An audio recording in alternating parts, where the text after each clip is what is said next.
Hello, everyone. Welcome back to my channel. Today, we will listen and learn about the novel of Kamen writer Kuuga to see what happened after the main series. 13 years have passed since Godai Yusuke fought against the strange creatures called the Gurongi tribe. He suddenly disappeared. On the streets, rumors about the Gurongi appeared and then disappeared, as if nothing had happened. However, Ichijo Kaoru is still pursuing the Gurongi, and when he learns about posts about a white warrior on the internet, he immediately remembers Godai. The novel was written by the main scriptwriter Arakawa Naruhisa and was published on June 28, 2013. Chapter 3. At that moment, you should have hugged her, you know? In response to Tsubaki Shuichi's calm tone, Ichijo replied disappointedly. Is that all you can say? Can't you see, I'm nearly twice her age? Understand? You fool, that's exactly why it happened. Being older means being composed in every situation. Because of all the experience you have, what you do will be wonderful to her. If it's not creepy or anything, then why hesitate? Fine, fine. Listen, if it's come to that point, hugging her is just common courtesy. I've never heard of such courtesy before. Ichijo was regretting sharing his private matters during his time in Kyoto with his closest high school friend. Ichijo's intention was just to show Mika, despite being a bit tipsy, still had a passion for investigation. But in the end, this guy always talked about love, Ichijo thought, and smiled awkwardly inwardly. That's because you've never met Natsume before. She's not that kind of girl. Hey, you'll regret treating her like a kid like that. Natsume is already 27 years old. Personalities don't always change with age. Look, you're still a womanizer from high school. Yuck. I've upgraded from an amateur womanizer to a professional one. Listen to this, women over 25 all feel anxious. If you date them for at least a year, marriage is definitely on the horizon. Tell her it's still a bit early, deepen the relationship, and eventually, you two will bond. In a way, that's the point where you need to pamper them the most. So, you need to date Natsume. How on earth do you have logic like that? I just want to see your embarrassment when women tease you. As they continued their meaningless banter, Tsubaki's fingers were still tapping away on the laptop keyboard. On the screen, displayed information related to the official autopsy of a deceased body. It was from the medical records of Tokyo Metropolitan Hospital. Tsubaki Shuichi worked at Kanto Hospital as a doctor and was one of Ichijo's most important colleagues. 13 years ago, he worked as a forensic pathologist in the unidentified living being case, examining the bodies of victims and determining the cause of death. He was also almost Godai's personal doctor after acquiring the ability to transform, even saving Godai's life from danger multiple times. Anyway, that was evidence of Ichijo's complete trust in Tsubaki. Both of them are from the same hometown. They first met when they entered Asahigauka High School in Aichi Prefecture. This school is known for its freedom and is the only one in the prefecture without strict uniform policies. There's a large gap in academic abilities and a focus on individuality, with students even allowed to dye their hair and wear earrings. However, Ichijo, during his 3 years there, always adhered to the school's official rules and wore appropriate uniforms. On the other hand, Tsubaki back then was also a womanizer like now and quite popular among the female students. His academic achievements were top-notch, consistently scoring highest throughout high school. When attending Asahigauka, for the first time, he tasted bitter failure when he only ranked second, with Ichijo taking the first place. After that, Tsubaki began to see Ichijo as a rival and tried to compete whenever possible. Ichijo paid no attention to what he was doing, which only fueled Tsubaki's fire further. By the first autumn, Tsubaki had surpassed Ichijo. From then on, they constantly outdid each other, but because they felt they would never get along, their relationship couldn't become close. When they were in the same class in the second spring, things changed. The English teacher kept introducing a specific English-Japanese dictionary publisher, even going as far as saying that other publishers were just worth throwing away. Tsubaki was sitting right in front of the class and was using a different dictionary. He turned towards the trash can on the other side of the room and threw the dictionary into it. After Tsubaki tried to blame the teacher for making him do that, Ichijo stood up from his seat and also threw his own dictionary away. Seeing even Ichijo obediently following suit, the teacher had no choice but to admit he had gone too far.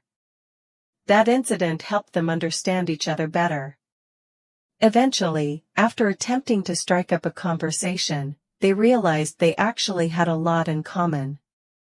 For example, their favorite picture book was The Cat That Lived a Million Times. Both of them used to collect old stamps, cried over shoujo manga borrowed from female classmates in junior high.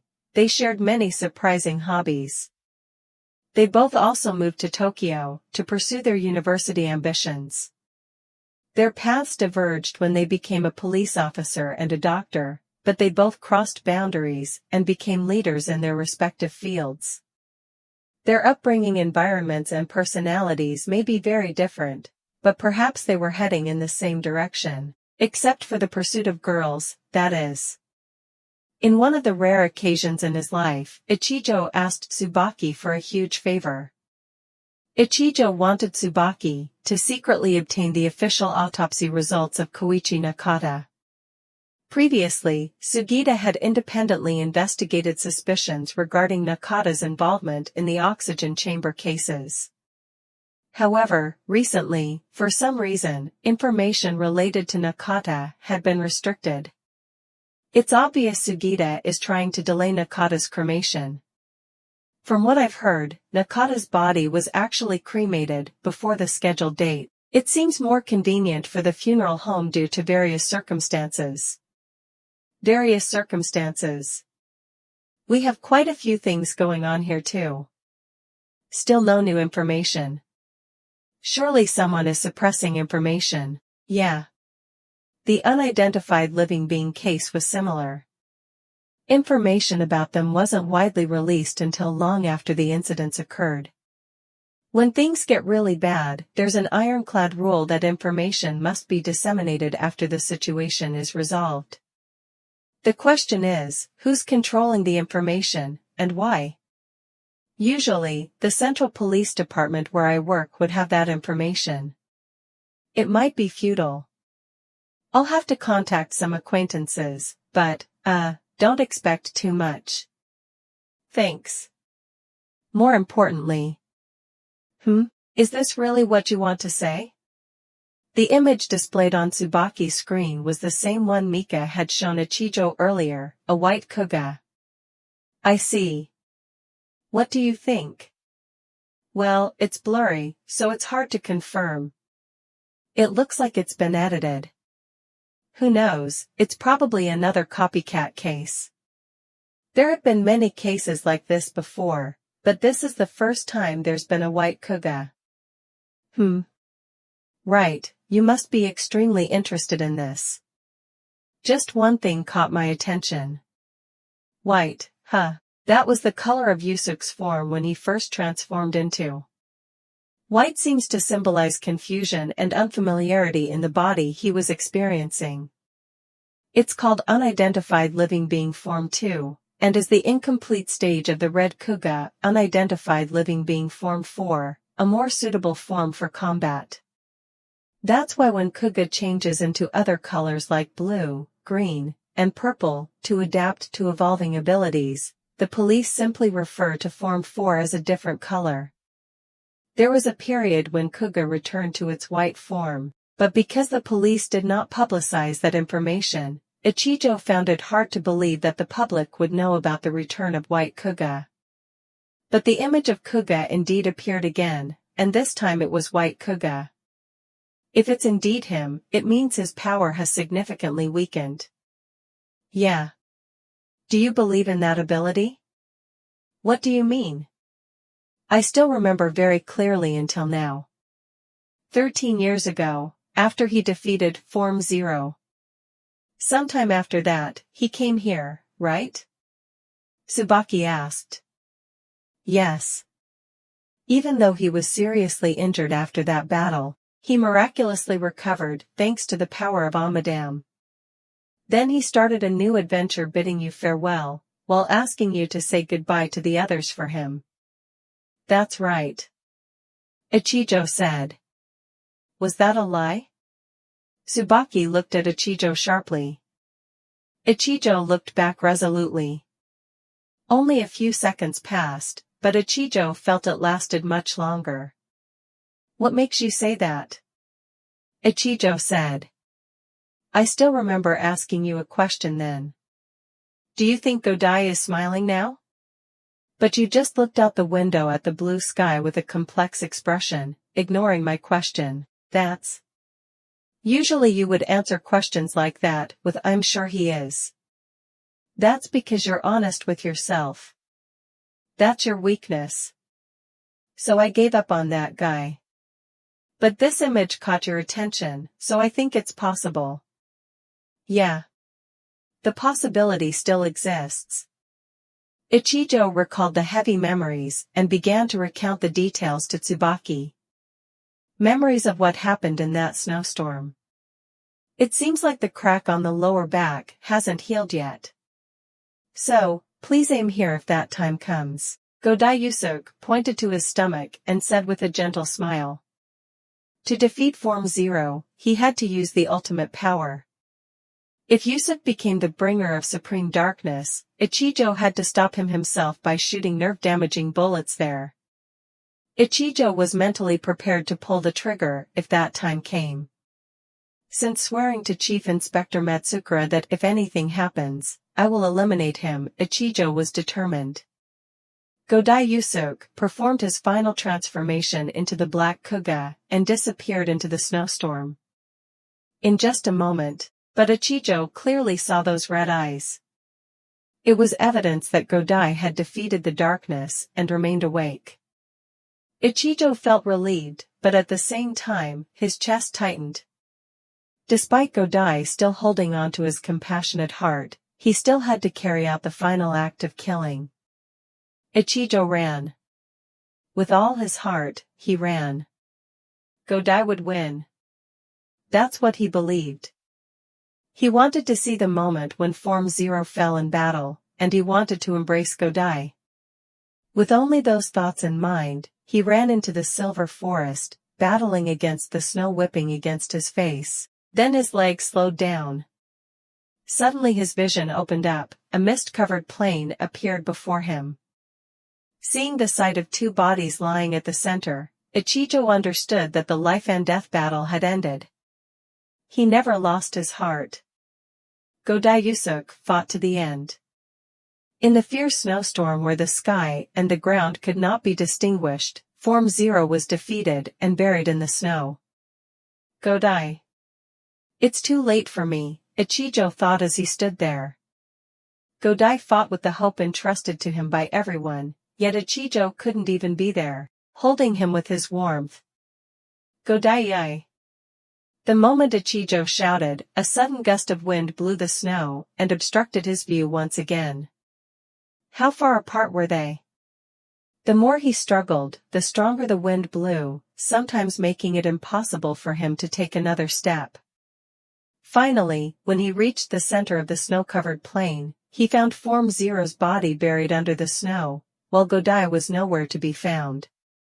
Desperately trying to dig through the snow, Ichijo found no trace of Godai. In the end, he couldn't find him. Perhaps Godai didn't want me to see him without a smile. Maybe that's why. So you kept everything inside and told everyone that Godai had started another adventure.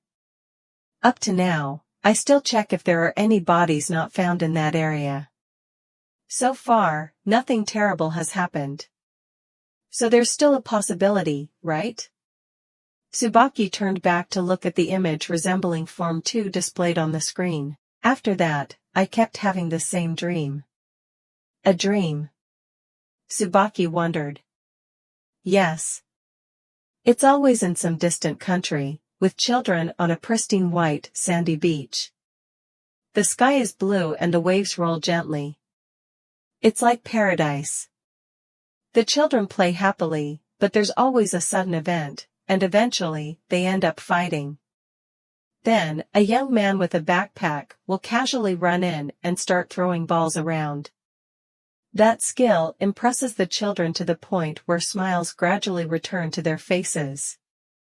Having imagined the scene, Tsubaki also began to smile. After seeing that, he'll pass the ball to the children and give a thumbs up with a special smile before embarking on another journey. A dream. A dream. I see. Tsubaki muttered those words without looking at Ichijo, as he gazed out at the blue sky beyond the window. Well, then, let's just go eat something. Ichijo accepted Tsubaki's suggestion, and they drove to their familiar cafe. Ichijo felt a little anxious about Tsubaki's intention when he said, "Then let's just go eat," but he was more surprised by Tsubaki's car itself. 13 years ago, it was an impressive black Chevrolet Corvette Stingray convertible, but now it was an old Fiat 500F with a sweet tone. It was a vintage car from 1965, a small car less than 3 meters long, with not only seat belts, but also air conditioning. It was registered before 1969, so it was not affected by seat belt laws, but regardless, Ichijo was puzzled as to why Tsubaki chose this particular car. Driving this old car must be difficult. Silly. Nowadays, women really like these kinds of cars. Is that so? Yes, these cars take more effort. Smoke suddenly comes out of the engine while driving, making it uncomfortable at traffic lights. But for both cars and women, the more effort you put in, the more valuable the love becomes. Well, if you think it's okay, then it's fine. After finishing their conversation, Tsubaki finally arrived at a corner of the street and parked the car in a small parking lot. Then Tsubaki took Ichijo to a nearby establishment. Hey, this place is... Yeah. Jounan University. Aren't we supposed to go to the usual cafe? There's a high-end cafe in this lobby, that's where I usually sit. Entering the newly built cafe with particularly high ceilings, they caught the attention of a woman wearing an Ito Jakucha t-shirt and a Caribbean-style maxi dress. She stood up to greet them. With her short, feminine bob hairstyle, she held a notebook and a pencil, along with an ID badge hanging around her neck with the title Associate Professor. And the name following that title was Saatari Sakurako. Miss Saatari. Long time no see, Ichijo. You haven't changed a bit, huh? Really? Even if it's flattery, I'm still glad to hear it. Her crescent moon-shaped eyes went smiling, just like they used to be. But this time she looked gentler, embodying the appearance of a mature woman. It seemed like she had aged beautifully due to the knowledge and experience she had gained. No, this guy has been flattering me since high school. He's telling the truth. Then I'll believe Tsubaki and accept the compliment. Oh right, thank you for the meal earlier. No problem at all, anytime. Ichijo glanced at Tsubaki, who pretended not to notice. Was this guy still pursuing Saatari? But judging by the atmosphere, it seemed like he hadn't made any progress, Ichijo thought as he read the situation. If they really had that kind of relationship, she wouldn't have thanked him so casually. Still, Ichijo found Tsubaki's cheerful mood somewhat endearing. I really appreciate you both taking the time to come here for me today. Huh? So it was Miss Saatari who invited us? Yes. I asked Tsubaki to bring you here when I had the chance. Oh my, why are you asking like that, Ichijo? I've already told you the reason why we're here. Ichijo finally understood Tsubaki's intention when he said, "Then let's just go eat." As they walked along the corridor with Sakurako, they could hear calls of Miss Saatari from passing students. And each time, she would stop and take the time to sincerely answer their questions. It was clear that the students respected and admired her. "Oh, miss. I've watched that vintage Lupin movie. The Fiat car is really cute. Haven't you thought about buying one?" Listening to the female student, Ichijo immediately understood the reason behind Tsubaki's car. In a Lupin the Third anime film directed by Miyazaki Hayao and released in theaters over 30 years ago, the main character drove a Fiat 500F. After seeing the real car thanks to a friend, I'm not sure if I'm ready to buy it. The new models are quite expensive too. Well, anyway, I haven't really thought about it much. Ichijo could sense Tsubaki deflate like a balloon after hearing those words, feeling a little sorry for him. Sakurako then bid farewell to the students and turned back to Ichijo. Immediately he responded with a smile as their eyes met. "You've become a true advisor now. If I could decide for myself, I'd stay in the research room all day. Of course, that's not possible because I still have many lectures every week." As a graduate student of the Archaeology Research Laboratory at the university, Sakurako had conducted research on ancient scripts. She met Yusuke at the university, and 13 years ago, she deciphered information from artifacts excavated at the Kuuga ruins, which were extremely valuable in solving the mystery of the unidentified life forms. Thanks to her, Kuuga was able to change forms and become stronger. Looking at Sakurako in front of him, Ichijo thought about how much hardship that petite figure had endured. The fact that her name tag still bore the surname Saatari could be evidence that she still wanted to continue the emotions from that time. As Ichijo pondered over everything, he couldn't help but hope that she would continue her involvement in research, something she was deeply passionate about. Finally, they arrived at the Archaeology Research Laboratory, filled with nostalgia. It was a place Ichijo often visited with Yusuke. The equipment and computers had been replaced with new models, but the layout of the room, the desks, remained almost unchanged as if time had stood still in the room. Of course, Yusuke's special mask, obtained after a trip to a certain country, was still there. That mask not only serves as a talisman to avert disaster, but also seems to have a connection with men, doesn't it? Sakurako smiled as she poured coffee into a siphon. Ichijo returned that smile while looking at the piles of documents in the room.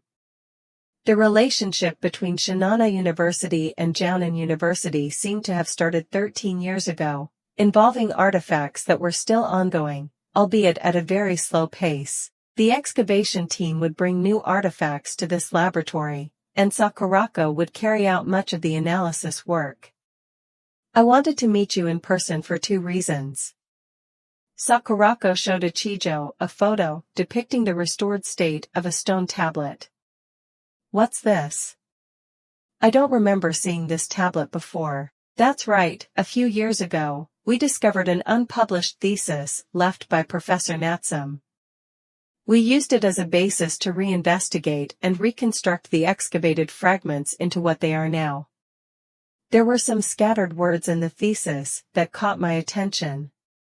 Sakurako led Ichijo and Tsubaki to a desk where the translated result of a line of text was displayed. At the end of the sentence were two parts marked as Coffin of Darkness and Coffin of Light. Coffin of Darkness and Coffin of Light.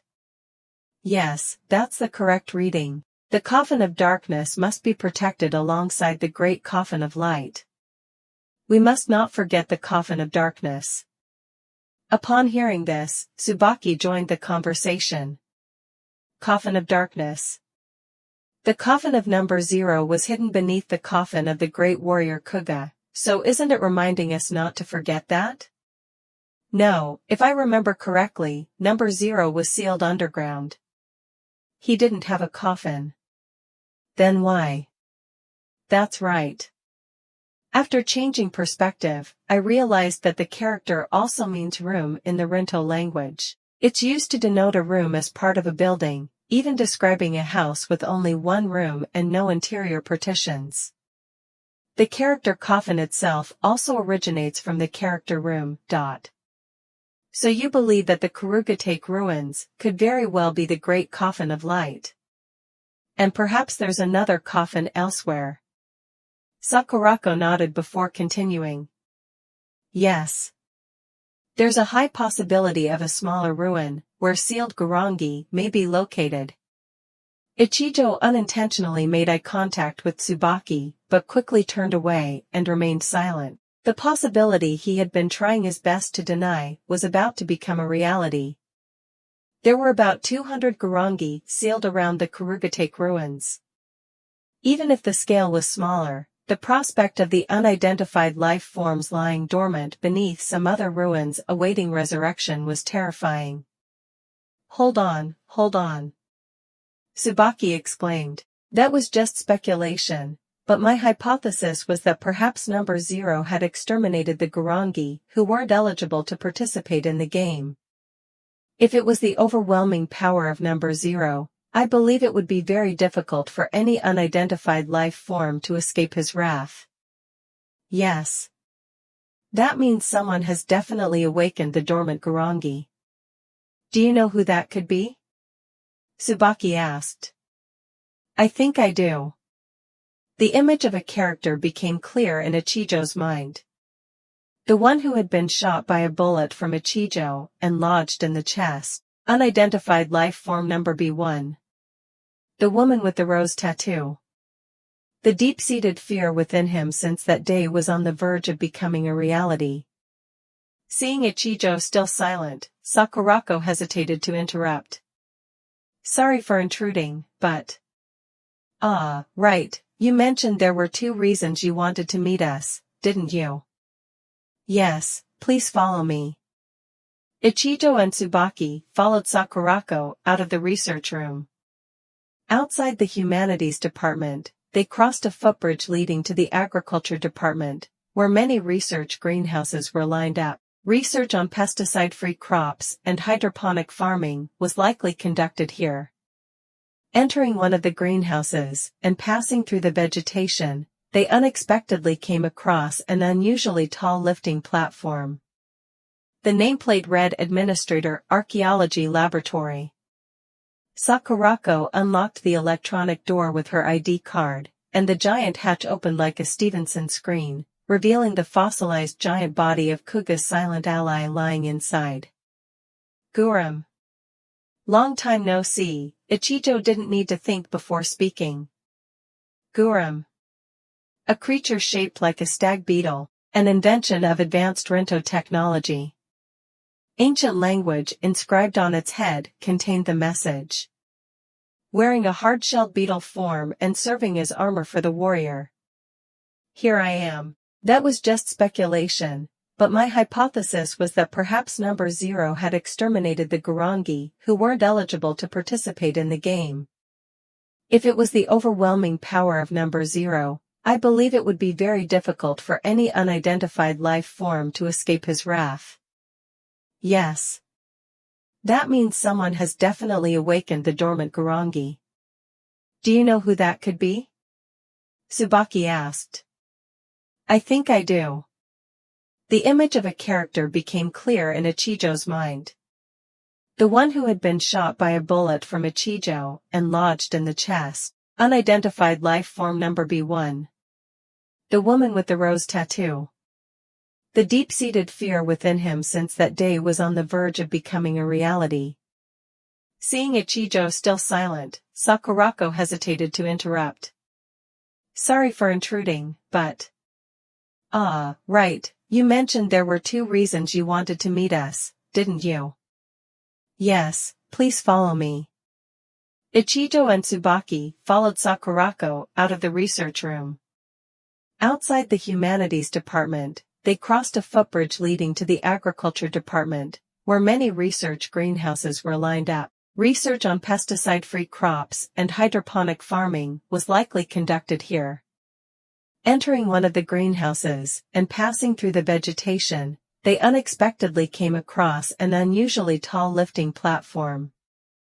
The nameplate read Administrator Archaeology Laboratory. Sakurako unlocked the electronic door with her ID card, and the giant hatch opened like a Stevenson screen, revealing the fossilized giant body of Kuuga's silent ally lying inside. Gurum. Long time no see, Ichijo didn't need to think before speaking. Gurum. A creature shaped like a stag beetle, an invention of advanced Rinto technology. Ancient language inscribed on its head contained the message. Wearing a hard-shelled beetle form and serving as armor for the warrior.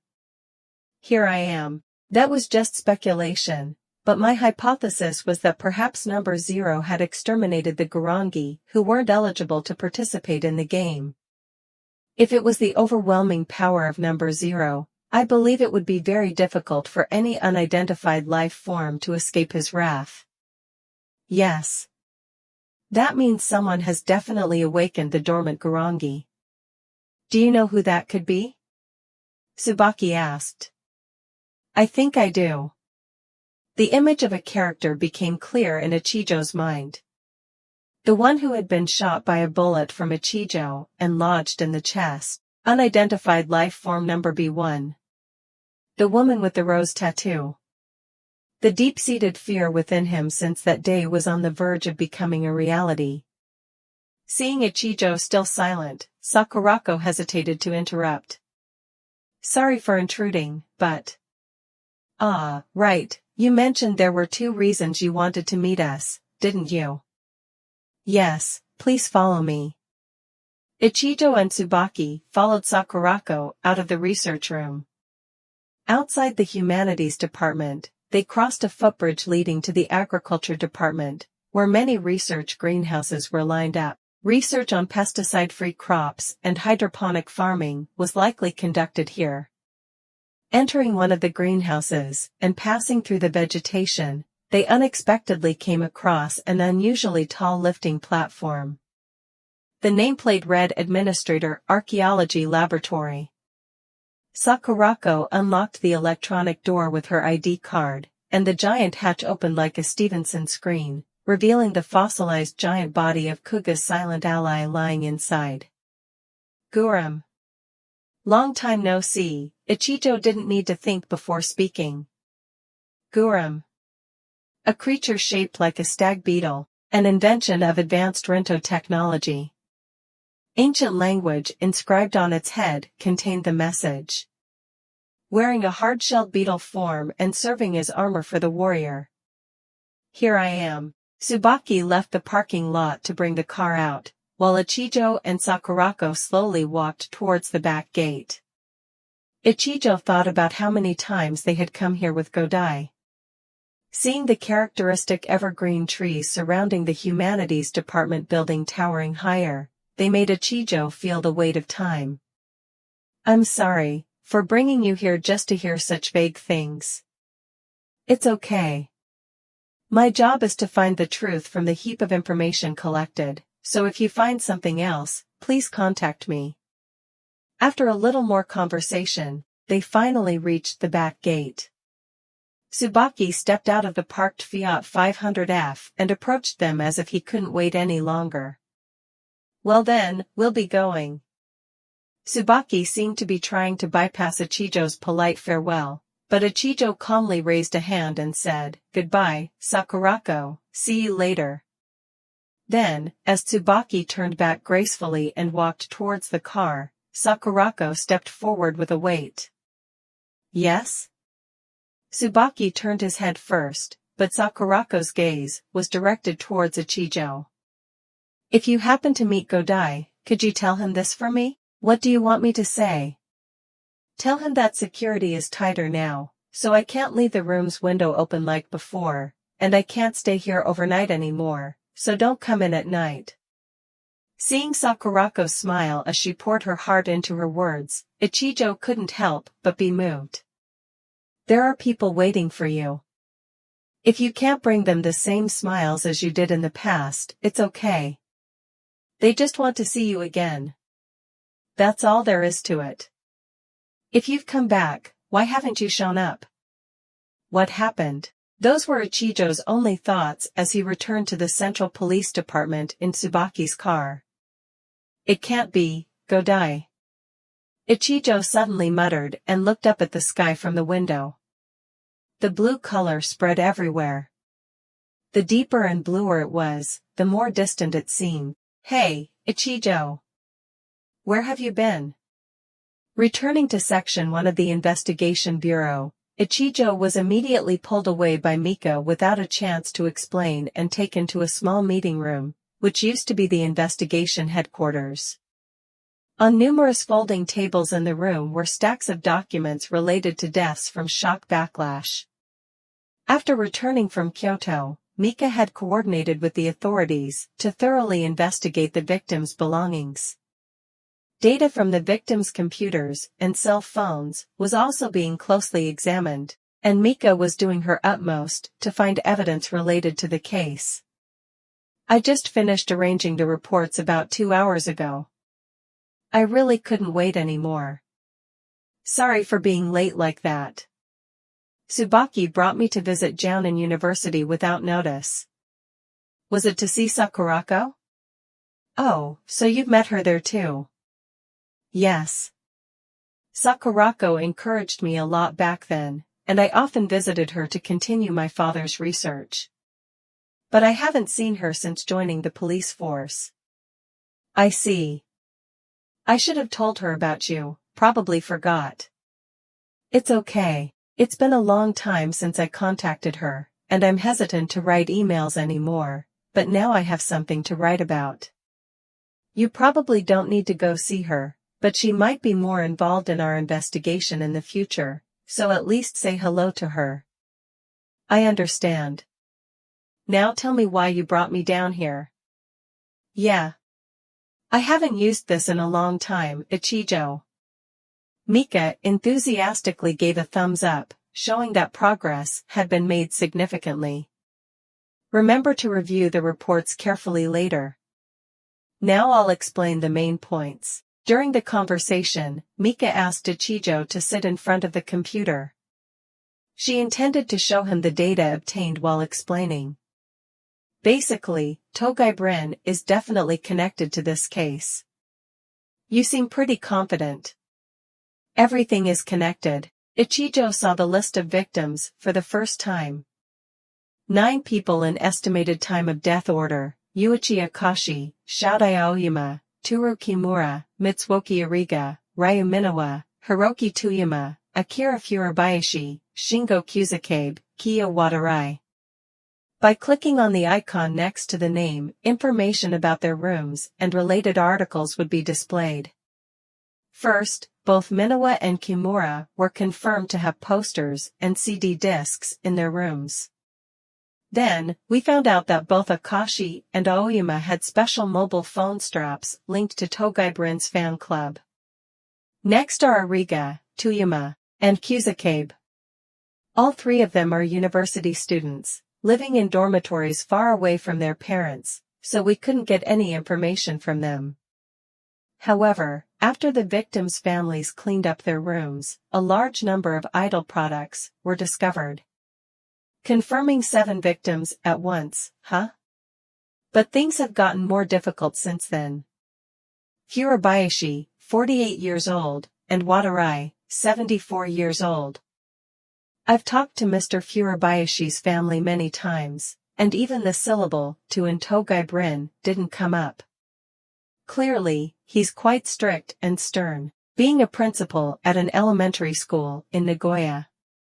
I checked his computer to see if there was anything, but there were no hints or clues. Once again, I continued to ask his family if they knew anything else, to the point where they scolded me for being too persistent. It's impressive how you kept trying. I decided to change my perspective. Switch to red, aka blue, oi, yellow, key. Mika was referring to the hypothesis based on Togai Brin's debut single. Didn't we agree that it was impossible? That's right, and it was entirely logical to acknowledge that, but it turns out it's not. Then Mika showed Ichijo a photo of Togai Brin's handshake event. Everyone participating had name tags hanging around their necks. Rin would call them by the name on the tag when shaking hands. The name tags also serve as entry permits, so they're always collected at the end of the event. If you look closely at this picture, you'll see some people not using their real names. That's why I used that perspective to investigate more about the victims. So that's how it is. The first three names are quite simple. AKA, red, AO, blue, Ki, yellow, right? Correct. Being able to catch clues by using peripheral information is quite meticulous. Tuyama would be yellow, because of Ki and Hiroki. Kimura is also the same, so we'll skip him. Now it's Kuzukabe Shingo's turn. After looking at that name, I found this blog here. The screen displayed a travel blog written by Kuzukabe. Kuzukabe loves transportation, including railways and buses. In recent years, he's been really passionate about boats, and even changed his blog's name to the name of a boat going to and from Kuzukabe Port on Shotoshima Island. Clicking on the profile revealed a picture of a boat traveling between Takamatsu City and Shotoshima Island. On the bow of the boat was written in large letters, Blue Line. The blog name became Blue Line 45. The number 45 might be based on his name being Shingo. Including Ki of Mr. Watarai Kiyo, now we have 8 out of 9 victims fitting into your hypothesis. Then we can assume that the 7th victim, Mr. Furabayashi, must have had a nickname related to AKA or Aki. So finally, I asked his wife about it. And did it finally lead somewhere? No, it was useless. His email address is a wordplay from Furabayashi to Furadanuki, and his school's official blog only has the title Principal's blog. No unique names were used. Finally, I found myself at a dead end and just stared at the name Furabayashi on the table. Then Chief Sugita walked in and said, "Oh, a Kai tractor, huh? A Kai tractor." Of course, I reacted like, "What's the boss talking about? I see." If you read Furabayashi as Kobayashi, then Kobayashi Akira. Exactly. Who would have known back then? Back in the 1970s, there was a famous star named Kobayashi Akira, both an actor and a singer. In 1977, a commercial jingle he sang for agricultural machinery titled Akai Tractor became extremely popular. It wouldn't be surprising if there existed a similar nickname. But there was no such name when you talked to his family, right? Exactly, sir. However, I considered that discovery as a clue. I shortened Akai Tractor to Akatora and used it as a keyword along with Togai Brin to search on the internet. And then what? Here it is. A user named Akai Tractor appeared. That person clearly is one of Rin's most fervent fans, and they were quite concerned about her sudden halt in posting new blog entries. After investigating the Internet Service Provider and IP address under Article 197, Paragraph 2 of the Criminal Procedure Code, it turned out to be Mr. Furabayashi. I also discovered something even more surprising. Mika clicked on the star icon in Furabayashi Akira's information column, revealing a picture of a key. What's this? A key to a one-room apartment registered with the Internet Service Provider contract. It was found in his pocket, and even his family didn't know anything about it. The apartment is about a 7-minute walk from his workplace, a picture of an apartment building situated on elevated land, where a cool breeze could be enjoyed. The 30 square meters room, though not in the center of Nagoya, rented for less than 50,000 yen. It was suspected that someone of his standing secretly rented this apartment for illicit affairs. But upon closer inspection of the room photos, Ichijo felt quite shocked. The room almost exclusively displayed items related to Togai Brin, indicating it was dedicated to her. Dozens of Ren's posters were carefully framed on the walls, bookshelves filled with magazines and a collection of swimsuit photos along with Blu-ray discs recorded from TV. A roll-up screen was installed above the window and a projector to enjoy Ren's alluring beauty on the big screen. Mr. Furubayashi kept everyone in the dark about this room. It seems to be the only place where he could openly express his feelings as a Ren fan. So that's why he used an internet alias that not even his family knew about. After talking to his mother, I learned that he often got teased with the nickname Akai Tractor around the end of elementary school, and it seems he was quite upset about it.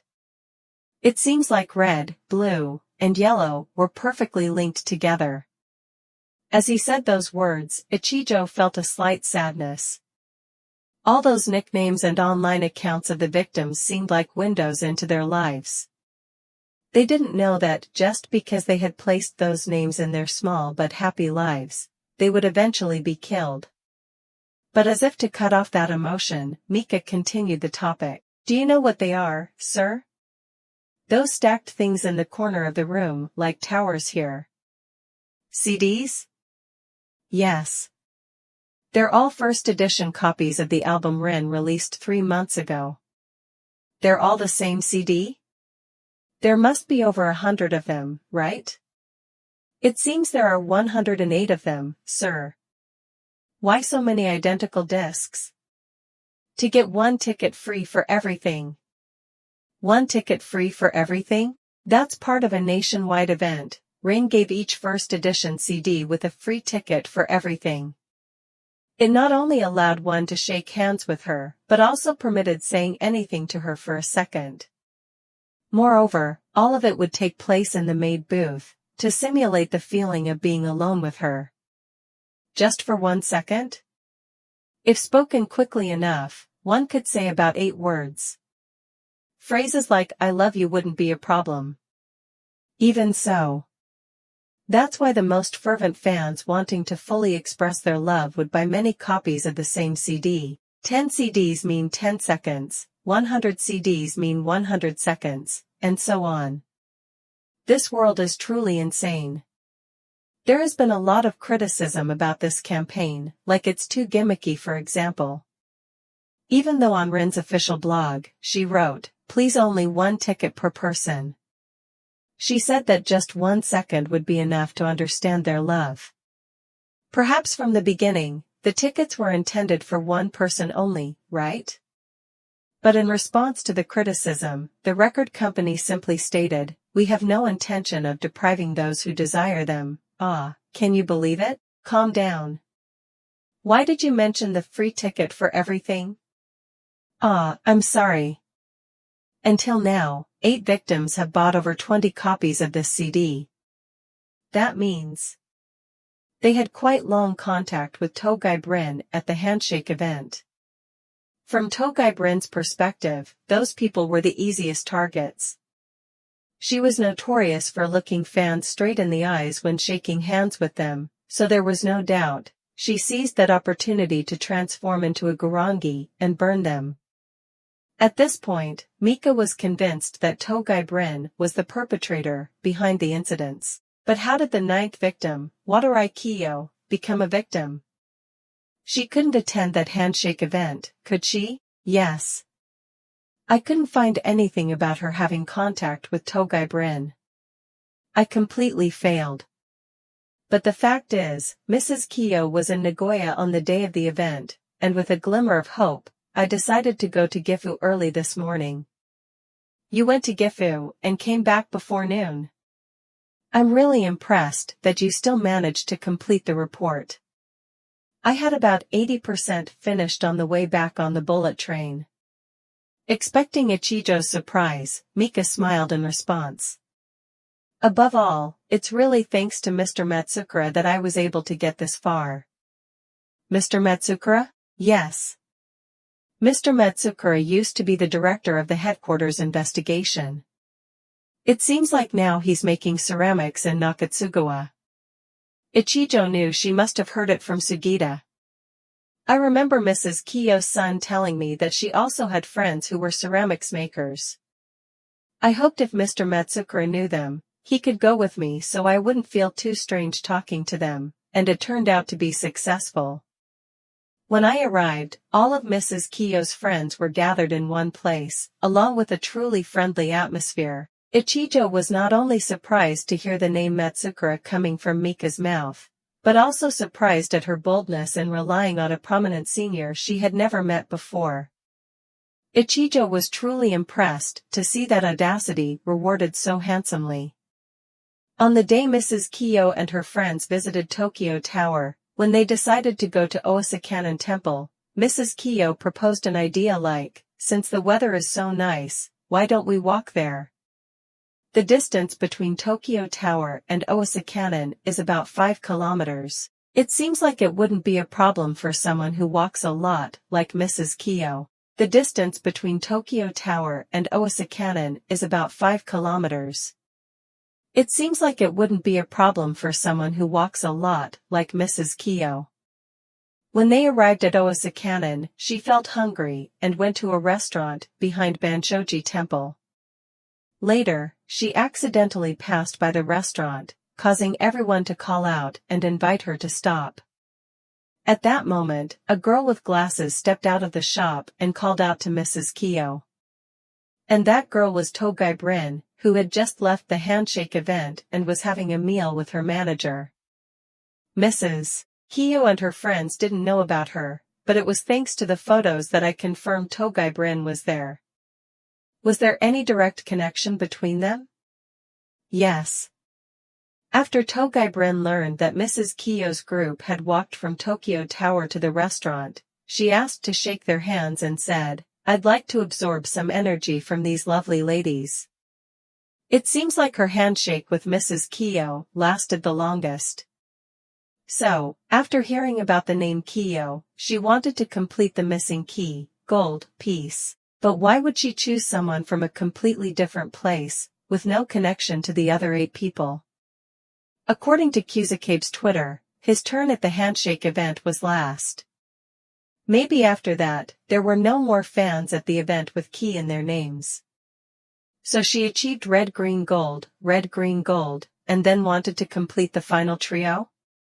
That could be the case. Or maybe she felt that having only 8 people wasn't quite right. Not right? Yes. For example, when I was in junior high learning English, I decided to set a goal of memorizing 10 words each day. Restaurants also have events like 10-dish limit, but you'll never see limit at 11 or limit at 9 or something similar. I think it's because we often work on the decimal system, or also known as base 10. Oh, so you mean she operates on a base 9 system? Ichijo recalled that the Gurongi tribe used a base 9 numbering system. This was determined after discovering the calculator they used in the killing game, Gejuru 13 years ago. But alongside that, Ichijo was surprised that Mika brought up that topic again. Understanding the rationale behind the Gurongi's actions by considering their everyday behavior was a great way to solve the case, but the idea had never crossed Ichijo's mind. The reason being, he saw the Gurongi as incomparable to modern humans. The thought was a mental barrier against fighting against those who disguised themselves as humans. However, Ichijo understood Mika's more human-centered perspective when investigating the Gurongi's behavior. A wave of dissatisfaction spread throughout Ichijo's chest. If the Gurongi continued to become more human-like without boundaries,